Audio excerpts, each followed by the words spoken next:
우리 함께 읽은 다니엘 6장 1절부터 10절의 말씀으로 우리를 향한 하나님의 뜻을 함께 나누기 원합니다. 수년 전에 한국의 국회가 해외 언론에 대서특필된 적이 있습니다. 민감한 법안 처리 문제로 여당 국회의원, 야당 국회의원들이 대립하면서 급기야는 국회에서 국회의원들끼리 격렬한 몸싸움을 벌였기 때문입니다.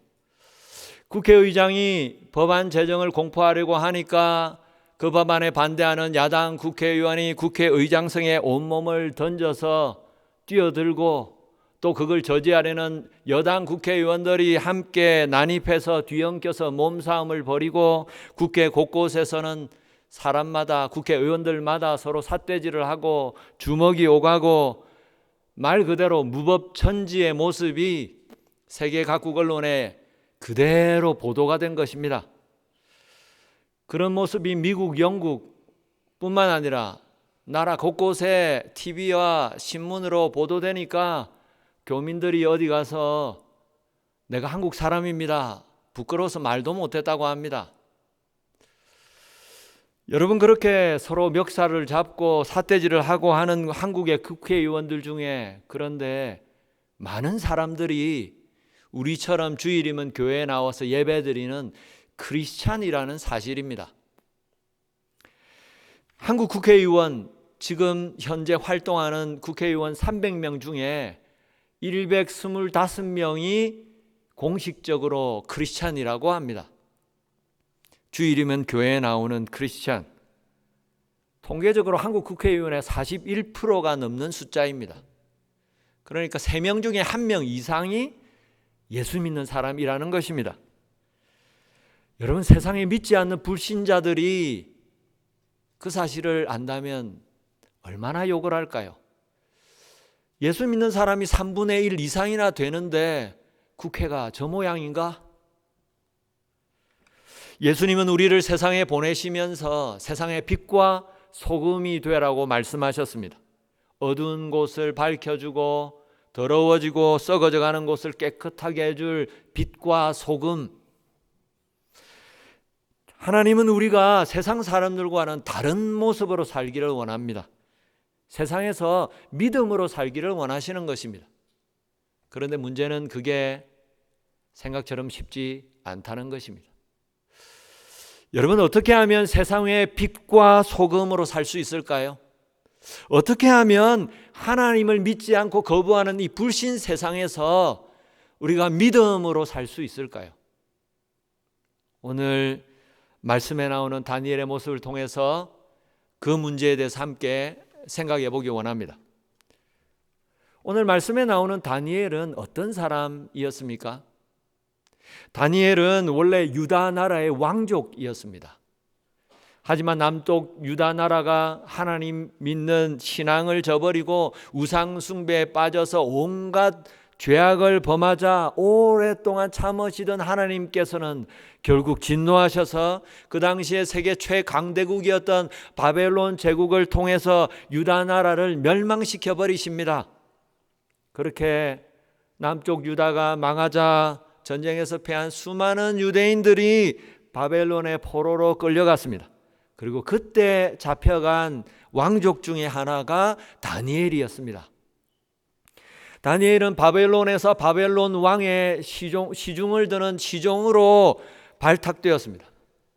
하지만 하나님께서 주신 지혜와 능력으로 시종의 신분에서 단순의 총리의 자리에까지 오르게 됩니다.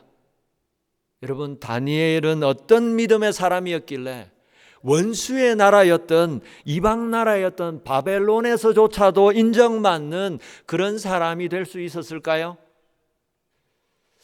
오늘 말씀해 보면 첫째로 다니엘은 오직 하나님 신앙으로 현실에 최선을 다하는 믿음의 사람이었다고 말씀합니다. 다니엘은 바벨론의 포로로 끌려갔지만 왕의 시종으로 훈련을 받았습니다. 하지만 나중에 바벨론 제국의 최고위 총리의 자리에 오릅니다. 그러나 영원할 것 같았던 바벨론 제국도 망하고 페르시아가 다시 세계에 패권을 주게 됩니다. 여러분, 보통 그렇게 앞에 나라가 망하고 새로운 나라가 세워지면 먼저 있던 나라의 왕과 신하들은 처형을 당합니다. 여러분, 그런데 그렇게 앞나라 앞에 있던 바벨론 제국의 총리였던 다니엘은 바벨론이 망하면서 다른 신하들과 왕이 다 죽었는데도 함께 처형당하지 않고 새롭게 시작된 새 나라 메디아와 페르시아에서도 다시 총리의 자리에 오르게 됩니다. 그것도 새 총리 중에 가장 우선인 국무총리의 자리에 오르게 됩니다. 오늘 함께 봤던 1절부터 말씀을 다시 한번 제가 읽어드릴까요? 다리오가 자기 뜻대로 고관 120명을 세워 전국을 통치하게 하고 또 그들 위에 총리 셋을 두었으니 다니엘이 그 중에 하나이라. 이는 고관들로 총리에게 자기 직무를 보고하게 하여 왕에게 손해가 없게 하려 함이더라. 다니엘은 마음이 민첩하여 총리들과 고관들 위에 뛰어남으로 왕이 그를 세워 전국을 다스리게 하고자 한지라. 쉽게 얘기해서 옛날 한국에 우리나라로 치면 전쟁에서 패해서 포로로 잡아온 오랑캐 이민족 포로가 영의정의 자리에까지 오르게 된 것입니다. 여러분, 그래서 그런 다니엘을 못마땅하게 여기는 사람들이 있었습니다. 한번 생각해 보십시오. 이전의 나라를 무너뜨리고 새로운 나라를 세웠는데 새로운 나라를 세우는데 공을 세운 개국공신들이 아주 많았을 것입니다. 그런데 그런 개국공신들을 다 마다하고 굳이 이미 망해버린, 자기들이 정복해버린 이전의 나라의 총리 다니엘을 또다시 새로운 나라의 총리로, 그것도 왕 아래에서 최고의 권력을 가진 수석 총리로 세운 것에 대해서 개국공신들의 불만이 이만저만이 아니었을 것입니다. 굳이 그렇게 할 필요가 있는가? 이미 다 망해버린 바벨론 제국의 총리인데, 죽여도 석연치 않은데 그 사람을 다시 데려다가 왕이 최고의 총리로 세운 것입니다. 그래서 그것에 불만을 가진 정적들이 많았습니다. 그리고 그들은 바벨론을 끌어내리려고 모함을 계획합니다. 그런데 성경에 보니까 무엇이라고 적혀 있습니까? 4절 말씀 다시 볼까요? 이에 총리들과 고관들이 국시에 대하여 다니엘을 고발할 근거를 찾고자 하였으나 아무 근거, 아무 허물도 찾지 못하였으니 이는 그가 충성되어 아무 그릇됨도 없고 아무 허물도 없음이었더라. 다니엘에 대해서 아무런 허물도 찾지 못했다고 합니다. 실수 한 번 없었다는 것입니다. 다니엘은 아무 허물도 없이 아무 실수도 없이 자신에게 주신 그 이방 나라의 총리직을 충성되게 그렇게 잘 감당했습니다.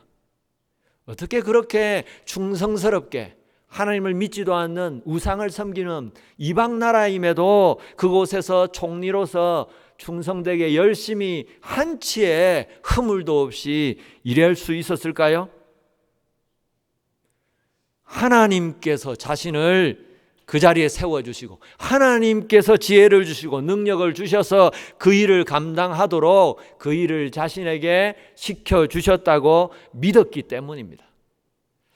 여러분, 다니엘이 어떻게 그렇게 믿을 수 있었습니까?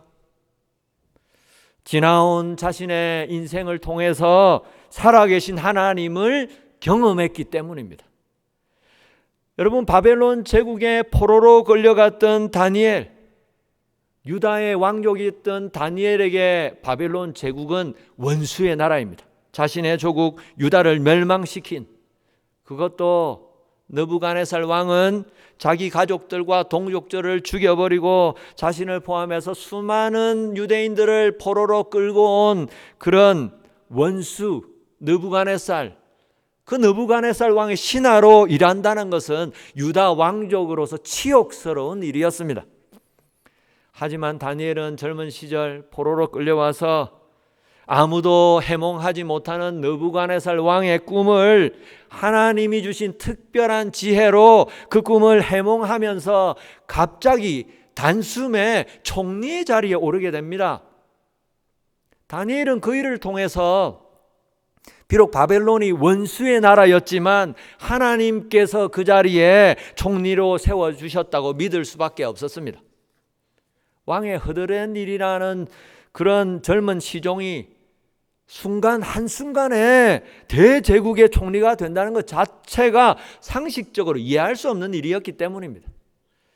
바벨론 제국이 망한 뒤에도 그랬습니다. 새로 세워진 페르시아 제국에서도 죽지 않고 살아남아서 다시 수석 총리가 되었다는 사실 역시 평범한 일이 아니었습니다.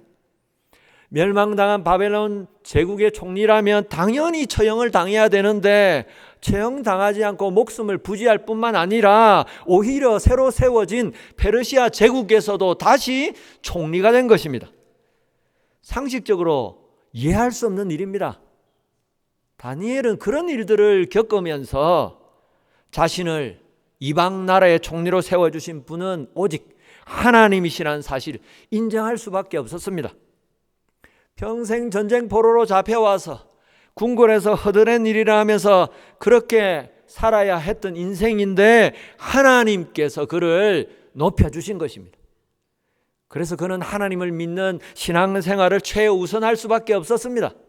동시에 하나님께서 이방 나라의 총리로 세워주셨기 때문에 하나님이 주신 사명인 줄 알고 최선을 다해서 충성되게 일했던 것입니다. 여러분, 이 세상에는 우연은 없습니다. 하나님을 믿지 않고 하나님을 거부하는 이 세상 사람들은 자신들의 생각으로 이해할 수 없는 일들이 생길 때마다 우연히 운이 좋아서 이렇게 잘 됐다, 대강 그렇게 얼버무리고 넘어갑니다. 하나님을 믿지 않기 때문에. 하지만 이 세상에는 우연한 일은 없습니다. 왜 그렇습니까? 이 세상은 우연히 저절로 돌아가는 것이 아니라 하나님께서 이 세상을 창조하시고 그 하나님께서 이 세상을 지금도 주관하시고 다스리고 계시기 때문입니다. 그래서 우리는 어디를 가든지 무슨 일을 하든지 항상 믿음의 눈으로 하나님을 바라보고 하나님의 뜻을 찾아야 합니다. 그리고 하나님의 뜻을 깨닫는다면 그 뜻에 순종해야 하는 것입니다. 우리 인생도 그렇습니다. 우리가 이 먼 미국 땅에 이민 와서 살게 된 것 다 하나님의 뜻이 계셔서 하나님이 허락하셔서 이 자리에 와 있는 것입니다. 겉으로 볼 때는, 인간적으로 볼 때는 다 각자 개인마다 가정마다 여러 가지 이유와 사정 때문에 이 먼 이역만리 미국에 와서 살게 되었습니다. 하지만 그런 인간적이고 겉으로 보이는 이유 가운데서도 하나님은 분명한 뜻이 계셔서 우리를 이 미국 땅에 옮겨 놓으신 것입니다. 그래서 우리는 항상 믿음으로 하나님의 뜻을 생각하면서 이제 하나님이 주신 자리에서 우리에게 주신 일들에 최선을 다해야 하는 것입니다. 여러분, 혹시 우리 중에 하나님 앞에 나와서 하나님께 예배하고 기도하고 찬양하고 전도하는 일, 그 일은 거룩하고 이제 세상에 나가서 음식점에서 음식을 만들고 세탁소에서 옷을 다리고 그런 일들은 좀 덜 거룩한 것처럼 생각하시는 분이 있지는 않으십니까? 자신도 모르는 사이에 거룩한 것과 속된 것, 영적인 것과 세상적인 것, 그걸 자기도 모르게 구분하고 생각하고 있지는 않습니까? 또 그러다가 자기에게 주어진 일이 좀 힘들고 어렵다고 느껴질 때는 아유, 내가 어쩌다가 이 먼 미국 땅까지 와서 이런 일을 하면서 이렇게 살고 있는 걸까? 그런 생각을 해보신 적은 없으십니까? 하나님께 예배하고 기도하고 전도하는 일, 거룩한 일입니다. 그것처럼 가게에서 음식을 만들고 세탁소에서 옷을 다리는 일도 거룩한 일이 될 수 있습니다. 아무리 세상적인 일, 하찮게 보이는 일이라도 하나님께서 우리에게 맡겨주신 일이라고 믿는다면 그때부터 우리가 하는 그 일은 하나님이 주신 사명이 되고 하나님의 일이 되기 때문입니다. 하나님이 보내셨고 하나님이 허락하셔서 여기까지 와서 그 일을 하고 있다면 하나님 앞에 그 일이 우리가 해야 할 거룩한 일이 될 수 있는 것입니다. 그래서 성경은 우리에게 분명히 말씀하십니다. 무슨 일을 하든지 주께 하듯 하라. 어떤 일을 하든지 예배하고 찬양하고 기도하는 일 말고도 무슨 일을 하든지 주님께 하듯이 하라는 것입니다. 우리가 하는 일이 문제가 아니고 어떤 일을 하든지 그 일을 우리가 어떤 마음 자세로 하느냐가 문제라는 것입니다. 무슨 일을 하든지 하나님이 맡겨주신 일인 줄 알고 믿음으로 열심히 성실하게 최선을 다하면 하나님은 우리 마음 중심의 그 믿음을 보시고 그 일을 통해서 영광 받으시고 그 일을 통해서 그 사람에게 축복해 주시는 것입니다. 여러분, 오늘도 우리가 무슨 일을 하든지 하나님이 맡겨주신 일인 줄 알고 하나님이 보내신 자리인 줄 알고 주님께 하듯이 믿음으로 성실하게 최선을 다하시는 저와 여러분 되기를 바랍니다. 오늘 둘째로 다니엘은 어떤 사람이었다고 하십니까? 다니엘은 평상시에 항상 기도로 하나님과 동행하는 사람이었다고 말씀하십니다. 다니엘을 모함하려고 했던 사람들은 결국 다리오 왕을 부추겨서 새로운 법을 만듭니다. 그들이 만든 법은 믿음에 관한 것이었습니다. 왜냐하면 다니엘은 아무리 이리저리 살펴도 빈틈을 찾을 수가 없었기 때문입니다. 그래서 결국은 다니엘이 열심히 하는 하나님 신앙으로 그를 끌어내리려고 했습니다. 5절 말씀 한번 볼까요? 제가 다시 봉독해 드립니다.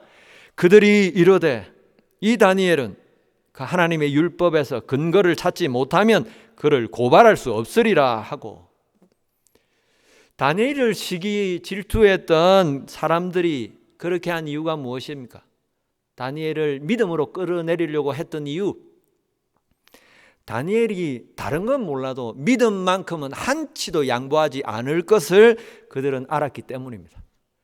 다니엘을 모함하는 사람들마저도 다니엘의 믿음만큼은 인정해 줬던 것입니다. 그래서 그들은 그것으로 다니엘을 끌어내리려고 모함합니다. 6절부터 다시 쭉 볼까요? 이에 총리들과 고관들이 모여 왕에게 나아가서 그에게 말하되 다리오 왕이여 만수무강하옵소서.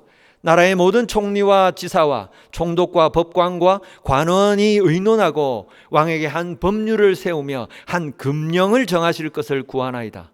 왕이여 그것은 곧 이제부터 30일 동안 누구든지 왕 외에 어떤 신이나 사람에게 무엇을 구하면 사자굴에 던져 넣기로 한 것이니이다.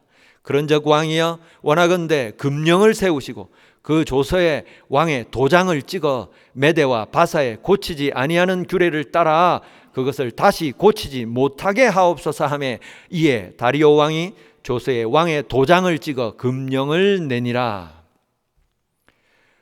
다니엘을 모함하려고 했던 사람들, 그 사람들은 다리오 왕을 부추겨서 30일 동안 그 어떤 누구도 왕 외에 다른 신이나 사람에게 기도하지 못하게 하는 법을 세웠습니다. 옛날 고대 시대에는 나라를 다스리는 왕은 신과 같은 존재였습니다. 왕의 말은 곧 신의 말이었습니다. 그래서 한번 왕이 법령을 선포하면 쉽게 바꿀 수 없도록 했습니다. 다니엘을 모함했던 사람들은 바로 그 제도를 교묘하게 이용해서 다리오 왕조차도 새로운 법을 바꾸지 못하도록 했습니다. 여러분, 그런데 다니엘이 그 다음에 어떻게 했습니까?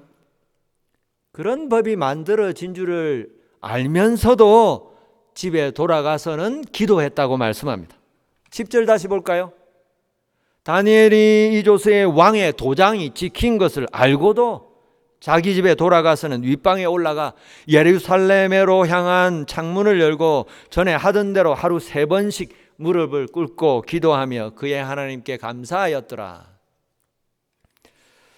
여러분, 어떻게 한 나라의 국무총리가 왕의 도장이 찍힌 걸 뻔히 알면서도, 법이 만들어진 걸 알면서도 그렇게 아무 끄러낌 없이 집에 돌아가서는 법을 어기면서 기도할 수 있었을까요? 전에 하던 대로, 성경은 다니엘이 전에 하던 대로 했다고 말씀합니다. 그는 매일매일 기도로 하나님과 동행하는 사람이었던 것입니다. 늘 하루에 3번씩 하나님께서 함께 하시겠다고 약속하신 예루살렘 성전이 있는 방향을 향해서 창문을 열고 하나님 앞에 기도하는 사람이었던 것입니다. 여러분, 어떻게 그렇게 다니엘은 하루도 빠짐없이 늘 기도하는 기도의 사람이 될 수 있었을까요? 다니엘은 하나님을 경험했는데 기도를 통해서 하나님을 경험했기 때문입니다. 여러분, 전쟁 포로로 끌려와서 우상 제물을 먹지 않으면 안 되는 그 순간에서도, 느부갓네살 왕의 꿈을 해몽하지 못하면 다 죽을 수밖에 없는 위기의 순간에서도 다급한 마음으로 기도하는 그 기도에 하나님이 응답해 주셔서 위기를 기회로 바꾸어 주셨기 때문입니다. 또 하나님이 세워주신 총리의 자리였지만 자신을 끌어내리려는 수많은 정적들, 그들의 시기와 암투 속에서 인간적으로는 자기 힘으로는 도저히 그 일을 감당할 수 없다고 그런 절실히 느꼈기 때문입니다. 그래서 다니엘은 하나님만을 찾을 수밖에 없었고 하나님만을 의지할 수밖에 없었던 것입니다. 근본적으로 다니엘은 자신이 대제국의 총리로 세워지게 되었지만 자신을 세워주신 분은 다리오 왕이 아니고 느부갓네살 왕도 아니고 왕이 아니라 하나님이 세워주셨다고 믿었기 때문입니다. 하나님이 세워주셨기 때문에 왕의 도장이 찍혀질지라도 아무런 끄리낌 없이 자신을 세워주신 하나님께 기도했던 것입니다. 여러분, 다니엘뿐만 아니라 성경의 믿음으로 살았던 수많은 믿음의 인물들이 다 기도하는 사람이었습니다. 죽음을 보지 않고 천국에 올라갔던 에녹은 하나님과 동행하는 사람이었다고 말씀합니다. 창세기 5장 24절에 보면 에녹이 하나님과 함께 동행하더니 하나님이 그를 데려가심으로 세상에 있지 아니하였더라. 에녹은 죽음을 보지 않고 죽지 않고 천국으로 올라갔습니다. 어떻게 올라갔다고요? 하나님과 이 땅에서 동행하는 삶을 살았기 때문에. 어떻게 동행했을까요? 기도로 동행했습니다. 하나님 앞에 기도함으로 하나님과 함께하는 삶을 살았던 것입니다. 에녹뿐만 아니라 믿음으로 살았던 수많은 사람들이 그랬습니다. 믿음으로 방주를 지었던 노아, 출애굽의 지도자 모세, 여호수아, 갈렙, 사무엘, 다윗, 수많은 믿음의 사람들, 저들이 이 땅에서 눈에 보이지 않는 하나님을 믿고 붙잡고 믿음으로 살 수 있었던 것, 저들은 한결같이 매일매일 기도로 하나님과 만나고 하나님과 동행하는 삶을 살았던 것입니다. 그런 기도의 습관 때문에 저들은 어떤 상황과 환경 가운데서도 하나님을 생각하고 하나님을 바라보고 믿음을 지킬 수 있었던 것입니다. 여러분, 저와 여러분은 신앙생활을 하는 크리스찬들입니다. 믿음으로 이 땅을 살아가는 사람들입니다. 믿음으로 이 땅을 산다는 게 무엇입니까? 어떻게 사는 것이 믿음으로 사는 것입니까? 눈에 보이지 않는 하나님을 인정하는 것입니다. 하나님을 믿습니다. 어떻게 눈에 보이지 않는 하나님을 믿고 인정한다고 할 수 있습니까? 하나님 눈에 보이지 않고 하나님 살아계시기 때문에 그 하나님께 기도로 하나님 앞에 모든 것을 아뢰고 나아가는 것입니다. 우리가 사람들에게 이런저런 이야기를 하면서 우리의 삶을 나누듯이 눈에 보이지 않지만 우리 하나님도 사람처럼 살아계신다고 믿기 때문에 그 하나님께 우리의 마음에 있는 것을 토로하고 기도하고 그렇게 기도로 하나님과 함께 믿음 생활을 하는 것입니다. 하나님은 그런 모습을 보시고 하나님 앞에 우리 기도에 응답해 주시고 그 사람을 통해서 역사하시는 것입니다. 하나님은 분명히 우리에게 약속하십니다. 너희가 나를 찾고 찾으면 나를 만나리라. 전심으로 하나님을 간절히 찾는 사람을 만나 주신다고 말씀하십니다.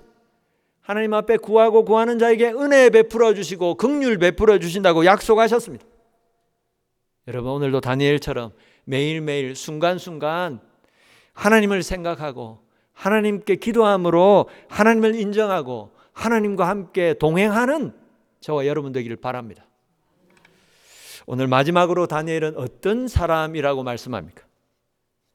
다니엘은 모든 일에 감사할 줄 아는 사람이라고 말씀합니다. 다니엘은 전에 하던 대로 예루살렘을 향해서 기도했습니다. 그의 기도는 무엇이었습니까? 10절을 다시 봅니다. 다니엘이 이 조서에 왕의 도장이 찍힌 것을 알고도 자기 집에 돌아가서는 윗방에 올라가 예루살렘으로 향한 창문을 열고 전에 하던 대로 하루 3번씩 무릎을 꿇고 기도하며 그 하나님께 감사하였더라. 그의 기도는 감사였습니다. 여러분, 다니엘이 처한 상황에서 보통 사람 같으면 어떻게 했을까요?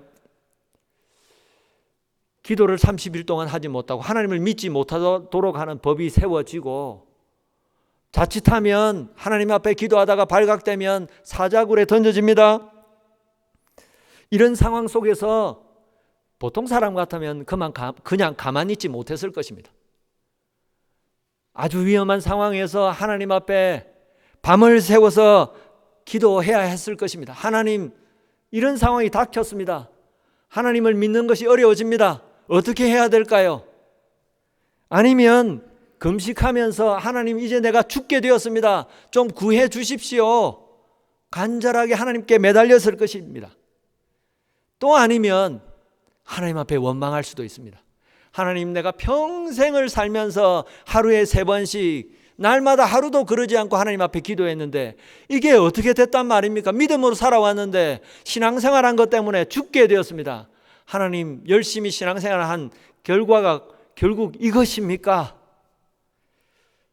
그런데 다니엘은 그렇게 하지 않았습니다. 갑작스럽게 닥친 그 위기 가운데서 걱정하고 염려하고 무서워하고 두려워할 수 있는 상황 가운데서도 그는 그냥 감사했습니다. 어떻게 그럴 수 있었습니까? 하나님을 전적으로 믿고 하나님의 섭리를 신뢰했기 때문입니다. 로마서 8장 28절 말씀에 이런 말씀이 있습니다. 우리가 알거니와 하나님을 사랑하는 자, 곧 그 뜻대로 부르심을 입은 자들에게는 모든 것이 합력하여 선을 이루느니라. 다니엘은 아무리 힘들고 어려운 상황 속에서도, 사람의 생각으로는 다 이해할 수 없는 상황 속에서도 결국에는 모든 것을 합력하여서 선을 이루어 주시는 하나님, 그 하나님을 믿었기 때문에 불안해하지도 않고 걱정하지도 않고 염려하지도 않고 기도하면서 또다시 하나님 앞에 엎드려 감사했던 것입니다. 성경은 분명히 우리에게 말씀하십니다. 빌립보서 4장 6절 말씀에 아무것도 염려하지 말고 오직 모든 일에 기도와 간구로 너희 구할 것을 감사함으로 하나님께 아뢰라. 그리하면 모든 지각에 뛰어난 하나님의 평강이 너희 마음과 생각을 지키시리라. 여러분, 사람이기 때문에 힘들고 어려운 상황이 되면, 그런 어려운 형편들을 맞이하면 걱정하고 염려하고 불안해할 수밖에 없습니다. 그런데 성경은 무엇이라고 말씀합니까? 염려하지 말고 기도해라. 어떻게 해요? 모든 일에 감사함으로 기도해라. 그렇게 하면 하나님의 평강이 너희 걱정하고 염려하는 너희 마음을 지켜주실 것이라 말씀하십니다. 여러분, 어떻게 감사할 수 있습니까? 하나님을 믿기 때문이죠. 하나님께서 모든 것을 주관하시고 이 세상 만물이, 모든 만사가 하나님의 손에 달려있다고 믿기 때문입니다. 여러분, 그래서 우리는 염려하지 않고 고민하지 않고 감사할 수 있는 것입니다. 하나님을 믿기 때문에 하나님 앞에 걱정과 염려를 뛰어넘어서 감사하는 것입니다. 여러분, 감사는요, 하나님을 부담스럽게 만드는 것입니다. 무엇을 주든지 감사하고 고마워할 줄 아는 아이에게는 부모가 아무거나 줄 수 없습니다.